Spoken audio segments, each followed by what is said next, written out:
CGMP is good manufacturing practices, Yes. certified. And Yep. then there's companies that will actually inspect based on that, like NSF and some of these other companies that are third Yes. Yeah, I party. know, like, again, Isogenics back in the day, they had like an NSF certified version of the product. So if you wanted the NSF because you're a competing bodybuilder or Right, like the right. beauty stuff, they were tested for that standard and you had to prove, I don't know, it was a whole thing.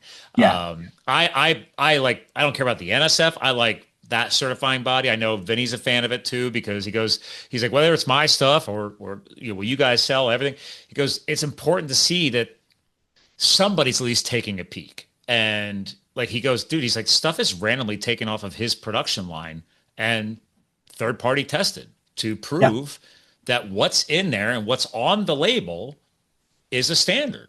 yeah. It's accurate. So that's refreshing, but that was kind of like the umbrella that I wanted to have come out as we approach towards the end of the show with you is that not everybody's doing it.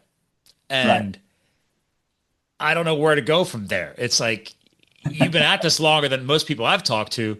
Do you see a light at the end of the tunnel? Do you see that eventually getting pushed for consistency? Uh, it's tough. The bigger the industry gets, the more challenges come in because, well, I'll give you an It's a lot of example. money. And A I lot of hate money. talking about it like this because it shines a really negative light on my industry, but it's just true. There was a company in my industry called Now Foods. They're a pretty well-known supplement company out of Chicago, I remember now. and they randomly selected 33 berberine products on Amazon and bought them and tested them. And they tested them for just berberine content. That's all they were testing for. Are they telling you how much berberine's in the product or are they not? Huh. And out of 33, two products met the label claim, and Two out of two, 33. yeah, five products didn't have berberine at all, and everybody else was somewhere Was between. that the key ingredient? It was the only ingredient. These are all single ingredient formulas. Oh, And some of them were 90%, some of them were 80%, but everybody was in between. what was in the ones that had none? Something else that looks kind of like berberine. We don't know. Oh So my here's the thing, God. though. That's bad. Here's the caveat to that that's important, and sometimes I leave this out, and I shouldn't.